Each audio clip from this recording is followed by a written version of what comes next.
الحمد لله وحده والصلاة والسلام على من لا نبي بعده أما بعد. قال النبي صلى الله عليه وسلم: إذا مات الإنسان انقطع عنه عمله إلا من ثلاثة: إلا من صدقة جارية أو علم ينتفع به أو ولد صالح يدعو له. حضرات اساتذہ اکرام اور انجمن اصلاح اللسان کے اختتامی پروگرام میں تشریف لائے ہوئے معزز مہمانان اعظام اور عزیز ساتھیوں، آج میرا موضوع سخن اسلام میں وقت کی اہمیت ہے۔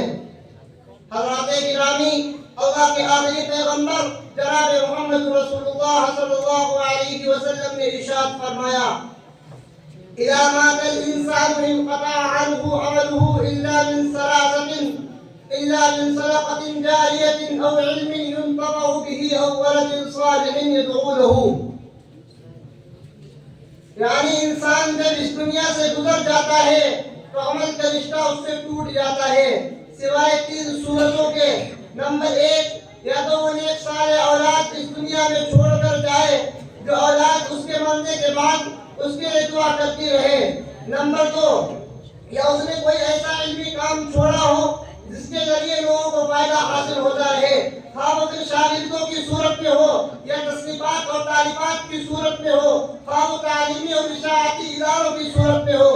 نمبر تین، صدقہ جاریہ، یعنی انسان کو ایسی چیز چھوڑ کر جائے جس کا نفع لوگوں کو حاصل ہوتا رہے۔ مثال کے طور پر اس نے ایک کنواں کھدوا دیا جس کے ذریعے لوگ پانی پیتے ہوں، یا پھر کوئی ایسی عمارت تعمیر کرا دے جس کا کرایہ فقراء اور مساکین پر خرچ کیا جا سکے، یا پھر کوئی مسجد تعمیر کرا دے جس میں لوگ نماز پڑھتے رہیں۔ سامعین کرام، شریعت اسلامیہ میں صدقہ جاریہ کی صورت کو وقف کہتے ہیں۔ حدیث و سیرت کی کتابوں میں یہ بات بخوبی معلوم ہوتی ہے کہ سب سے پہلا وقف خود حضور اکرم جناب محمد رسول اللہ صلی اللہ علیہ وسلم نے کیا۔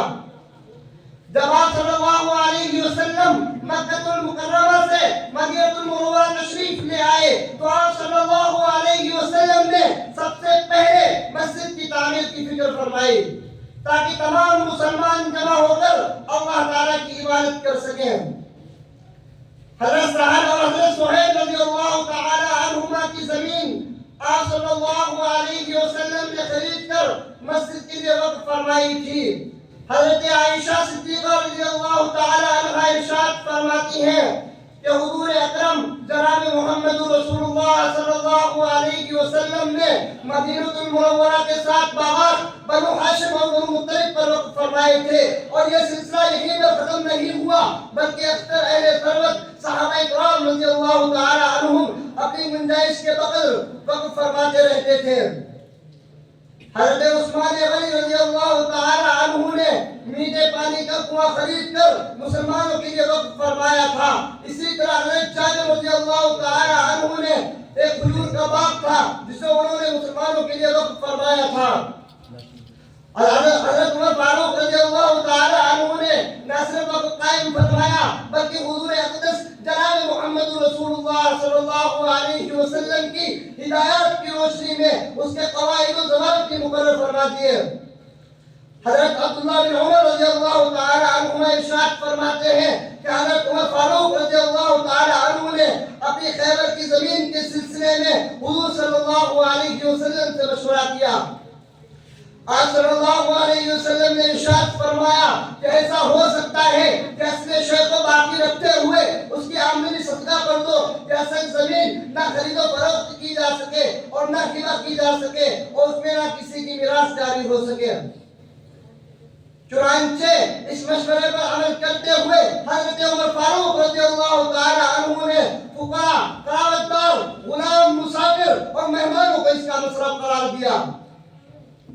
حضرات گرامی، یہ پہلا وقت تھا جس کے مسائل واضح کیے گئے، وقف کرنے والے کی طرف سے شرائط مقرر ہوئی اور وقف کی تولیت کے سلسلے میں صراحت کی گئی۔ چنانچہ وقف کے اصل قوانین کی بنیاد یہی وقف فاروقی ہے۔ حضرت جابر رضی اللہ تعالی عنہ کی روایت ہے کہ لم يكن احد من اصحاب رسول الله صلی اللہ علیہ وسلم ذو مقدرة